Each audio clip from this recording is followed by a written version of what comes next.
What a terrible plight for Batman and Robin to be in. So overcome with laughter that they are helpless to prevent the looting by their arch foe, the Joker. In a way, it's all so funny, and yet grimly serious, even fraught with peril, as the famed caped crusaders discover when they are confronted by the diabolic threat of the Joker's last laugh.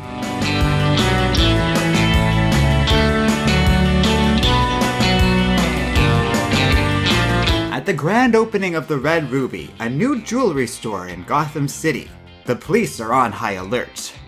A store like this, featuring some of the biggest, best, and most extraordinary rubies found throughout the world, is bound to attract all sorts of criminal attention. The police then notice a sound truck pulling up to the jewelry store, much to their alarm. The speakers from the car blast out an offer for a free joke on the house. It asks the question of the crowd, why does a chicken cross the road? And the crowd begins to lose interest. That's just about the oldest joke in all of creation. Remarkably, a man in the crowd begins to laugh, followed by more and more, until even the police join in. The speakers repeat the joke again and again until the entire street is laughing. Inside the van, the Joker is pleased. Now everyone will know the real answer to his riddle. Suddenly, the Joker bursts out of the sound car, riding a giant chicken. And as the crowd is unable to stop their fits of laughter, the Joker is able to march right into the jewelry store and snatch up all the rubies. Not long after this, Batman and Robin are informed of the Joker's latest dastardly deed. They head out and confront the Joker, who is attempting another daring robbery in broad daylight, this time posed as firemen. Once again, the Joker treats the onlooking crowd and policemen to a joke. Why does a fireman wear red suspenders? Why, it's to hold up his pants! Once again, in spite of the joke essentially being a dud, the entire crowd erupts in laughter. Batman and Robin arrive in the Batmobile, only for them too to be overpowered by laughter.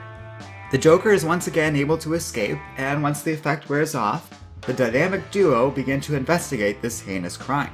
They notice on their costumes a strange dust has appeared, even though it rained just the day before.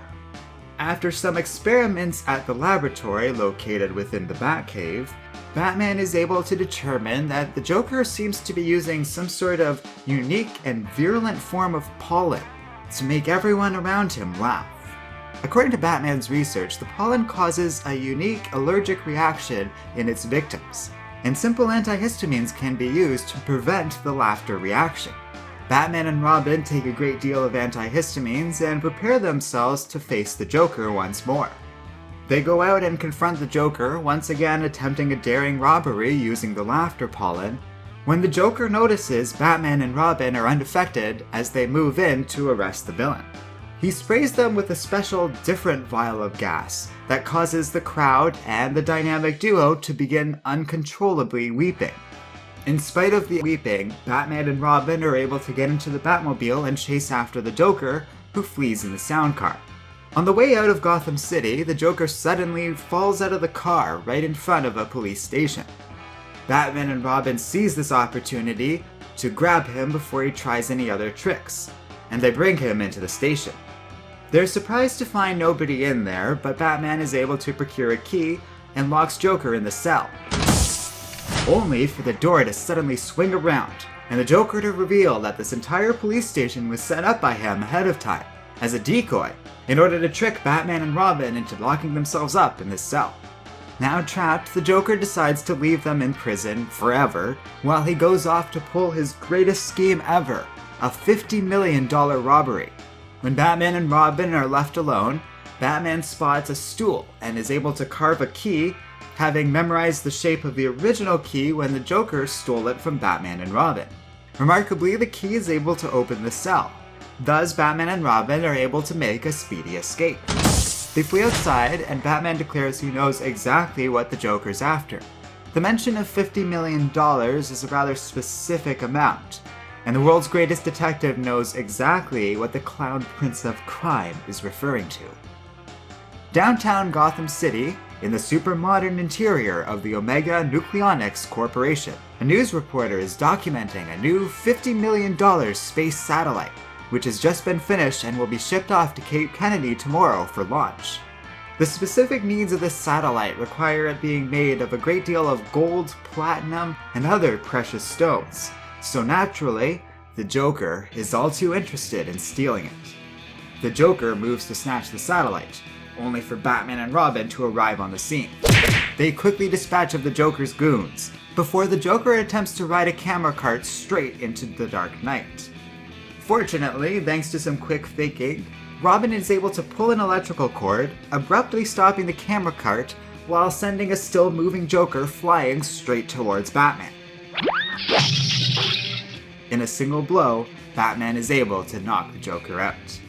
Later on, in prison, the guards deliberately spread news of the Joker once again being back behind bars. Soon enough, the entire prison erupts at laughter over the Joker's folly. The villain can hardly stand to hear the sound of it. Robin says this proves one thing about the Joker. He has no sense of humor when the joke is on him. Batman remarks it truly was the Joker who got the last laugh. Hello and welcome to Comic Island. My name is Arden, and this is my recap and review of Detective Comics number 332. So, wow, what a difference 7 issues can make. We've only jumped ahead by that much since our last review of The Strange Lives of Catman, the issue 325. And even though this comic came out in the same year as 325 and ostensibly involved a similar team of creators, this comic is like night and day. If you can't tell from my review of The Strange Lives of Catman, I was a little down on that series. Not because it was bad by any technical measure or official means, but it just felt a lot like the Golden Age comics we had been reviewing up until then. Even though at this point we're pretty much in the Silver Age. That was kind of the concern of mine, that even though we had started out this series in 1944, and are at this point, in 1964, 20 years in, that Detective Comics as a series hadn't meaningfully changed in all that time.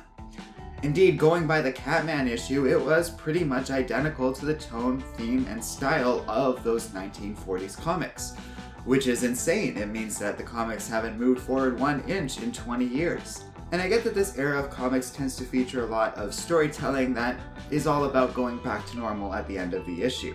There's a certain status quo, and like any sitcom or pretty much any form of television from that time period, everything was so episodic, especially in terms of comedies and that sort of thing, that no matter what happened, all the characters pretty much had to stay the same as they were at the beginning of the episode, and the overall circumstances of the show had to get back to normal, no matter what happened in any given episode. But the real test of these Silver Age comics was going to be this Joker issue, since it was going to be the perfect test considering that the first issue we reviewed was a Joker comic published in 1944. Thus, this comparison is very direct. Could a Silver Age comic published in 1964, 20 years later after the Practical Joker story, could it be more sophisticated or intelligent in how it told a story between Batman and the Joker? And the answer to that, thankfully, and across the board, appears to be yes. Not only is it better in terms of a story and as an overall comic, but the artwork is also greatly improved. The whole thing feels like much more of what I think of when I think of the Silver Age comics than Detective Comics number 325, or, certainly, the Golden Age comics that we've reviewed so far. It's like night and day, in fact. The focus is so much better in this comic.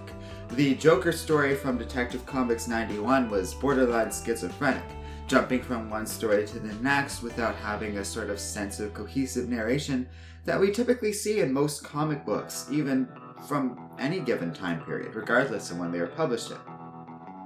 But when we get into the Silver Age comic, there's much more of a sense of a focus on the Joker's latest scheme, and we're getting a strong sense of him getting into crazy gases and stuff to make other people laugh while he himself is immune, but we aren't quite fully there yet. And that is basically the thrust of this entire story. The whole thing is interesting too. This entire comic feels much more grounded in the real world, where the other stuff exists in this alien world where it basically operates on kid logic, basic word association, and people not behaving like people, even relative to the 1940s and 50s. This comic feels like it features a lot more of a realness to it. Even though it's goofy and insane, the Joker does indeed ride a chicken at one point without much of an explanation for that whatsoever. But there's a stronger sense of there being a real science to what the Joker's doing. For the first time in our little mini-series here, we've seen Batman and Robin actually do a little bit of detective work in a real sense. They take a sample of this pollen they were exposed to and fully investigate it in the lab. But it is interesting seeing a stronger sense of this realism come to play. That stuff matters less though than the realism we get out of our characters. And yes, these are goofy Silver Age characters, but they're also much more of characters than what we've been getting out of Detective Comics so far. Now obviously all characters are characters, but the overall quality and intelligence behind them is way more improved in this Silver Age comic compared to the Golden Age ones we've reviewed thus far. The biggest difference, obviously, being in Batman, Robin, and the Joker, all of whom feel much more like real characters who react to the stuff around them, who plan, who scheme, who aren't just a cardboard cutout of themselves like they kind of were in the 1940s. Don't get me wrong, I liked the Golden Age comics we reviewed. I recommended all three of them on the grounds that they were historically relevant and interesting because of the nature of when they were published. But this Silver Age comic is what I've been really looking for, and why I was kind of disappointed when I didn't get that out of Catman. Because now we have Robin reacting to Batman whittling a key out of nothing, like a wooden stool, because he memorized the shape of the key the Joker had shown him. That might sound silly, but it's a lot more possible in a time period where the etchings of keys were a lot more simple and you could do something like that. Whether or not a wooden key could turn the locks and little like bits and parts of a metal lock in a police cell is another matter, but that gets into the whole craziness of the Joker creating a whole fake police station to begin with. It's all a little crazy, but it's the good kind of crazy, the kind that's a lot of fun, and it makes sense for the comic at hand. So yes, overall we're operating under a very similar circumstance to the Golden and Silver Age comics. These are almost exclusively written and designed for children. The storytelling's very simple, the artwork's very simple, everything is very basic in that regard, and we're not at the level of sophisticated Batman storytelling that we're going to see pretty soon out of this series. But there is a lot of value in it, and I can see a huge improvement in the overall quality of the comic in this issue. Perhaps it's an issue of, compared to the Catman comic, the creators behind this thing cared a lot more about a Joker story really representing that character, whereas the third ever appearance of Catman really didn't matter to the creators of Detective Comics of this time period, because there's a strong sense of one having a lot more focus and attention to it, especially in like the artwork, and the other one being kind of rushed and thrown together and not really being fully thought through. I like the Catman story, it has some interesting set pieces and all of that, but this Joker comic really feels like it is rocking the overall idea of the Silver Age in a very nice way. I would definitely recommend it, including all the bonus stories and stuff that is thrown into these comics. 332 has a lot to offer and is quite a bit of fun. Yes, once again, we are facing the same problems I mentioned in Catman. Once again, like in the 1953 comic we reviewed, no woman has any meaningful part in this story. There's one woman at the beginning of the story who has a single line, and it's mostly in the focus of her as a customer in this new Ruby store. And it should be noted we're 5 issues in and haven't encountered a single person of color or anyone who isn't a white man having some sort of role of importance outside of Batwoman and Catwoman, and their role in these stories so far haven't been exactly the most in-depth or interesting takes on female characters in fiction. Now obviously all of this is a byproduct of their time, but it should be worth noting that all these things are still at play. Because we have a fun story focusing on the Joker and his misadventures with Batman and Robin.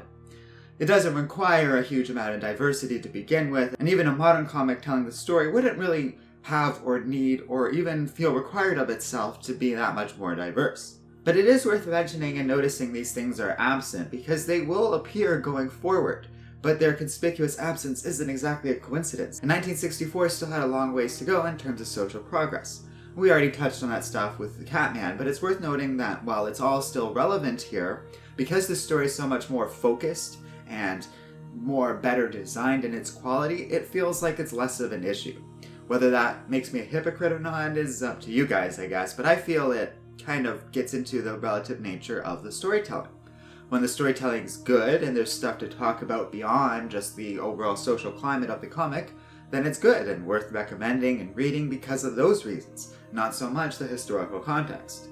With an issue like the Catman comic that I reviewed, context really matters because it's the only thing that matters, because there's nothing else to the story that I have to talk about. So I liked it and recommended it, but there's one other thing I want to talk about, because so far we've done 5 of these videos, and in every single one of them, I've somewhat dismissively referred to these comics as being written almost exclusively for children. Little white American boys too, not even all children out there. And that's okay in and of itself, but I do find aspects of this annoying, and it's why I keep bringing it up. Because here's the thing, I don't actually devalue the entertainment of children, and rather I feel a lot of it is lacking in that regard. A lot of children's entertainment tends to write way too down towards children. Beyond the very, very young, i.e. less than, say, 5 or maybe 6 or 7 at the oldest, most children can be exposed to pretty sophisticated material. You want to pull back on the maturity, some of the more adult themes and more difficult ideas, but kids can pretty much handle anything. So when we're reviewing these Comics Code Authority and Golden Age comics from the Detective Comics series, I find it a little lacking when these kids' stories are written exclusively for kids, because I know the storytelling can be better than that. One of my favorite writers ever, Terry Pratchett, would say this of his young adult novels and how he wrote for children in general. He doesn't pull back in terms of the sophistication or intelligence of his writing. Where he does hold back is the overall maturity and dealing with some more adult themes. That's all he ever changed when he changed his writing towards the young adult relative to his adult writing. Overall, it was pretty much the same idea. And that's kind of how I feel about children's writing in general. In fact, as we get into older, darker, and more sophisticated detective comics going forward in time, I have to be honest, I don't know if we ever hit a comic that I don't think is appropriate for most children. Because, like I said, while they deal with increasingly adult themes, more with themes of death and the overall nature of crime itself, children don't lose the ability to enjoy these stories or even be able to appreciate them fully. If anything, they're the ones who can benefit most from these more adult stories, so long as it isn't going too far in a direction that deals with stuff that they wouldn't be ready to handle. Concepts that are beyond them, such as sexual assault or drug use. Kids can deal with that stuff to a degree, but it has to be pulled back from as little things here and there. For example, when I grew up, I used to read the series Animorphs, and while it was a fun little sci-fi adventure, it was also about a bunch of children being pulled into this really complicated and violent guerrilla war. And the books never really held back from that, but they did avoid getting too much into the gore. And that's a really strong example of solid children's writing, which, unfortunately, up until now, all of these Detective Comics issues have really been lacking. It isn't a game-breaking thing, but when I keep bringing up the issue of these comics being intended solely for children, this is what I mean. This isn't some nice Pixar movie that can be enjoyed by all ages, as well as kind of being geared towards children. This is a cartoon from the 1980s on the Saturday morning that is only enjoyed by children because children are the only ones dumb enough to enjoy content like that. But it doesn't have to be that way. One of my favorite TV shows ever is a kids show called Avatar: The Last Airbender. And it's a smart, intelligent show that I can enjoy as an adult, but also is a really valuable show for children. Definitely designed for their level of maturity and sophistication, but also one with important lessons, an excellent design in its animation, and a strong focus in what it wants to be and what it wants to teach kids, all of which it excels at magnificently. So when I see comics like this, even from the Silver Age, it is worth mentioning that they don't live up to this standard. And yes, it's unfair to judge these comics by that modern standard, but I just wanted to put into context what I mean when I say these comics are designed only for kids. It's fine that comics are designed for kids. More comics in the modern age should be geared towards that, or should at least be written with a better sense of being all ages, as opposed to something that can only be enjoyed by adults or kids. But that's not what's happening here, so we have to kind of look at this comic with an appropriate lens. once again, I still find it valuable reading this comic, and it is historically relevant. And I have to say, in spite of all the craziness and the fact that it is written exclusively for a younger audience, I enjoyed the crap out of this one and definitely had a good time reading it.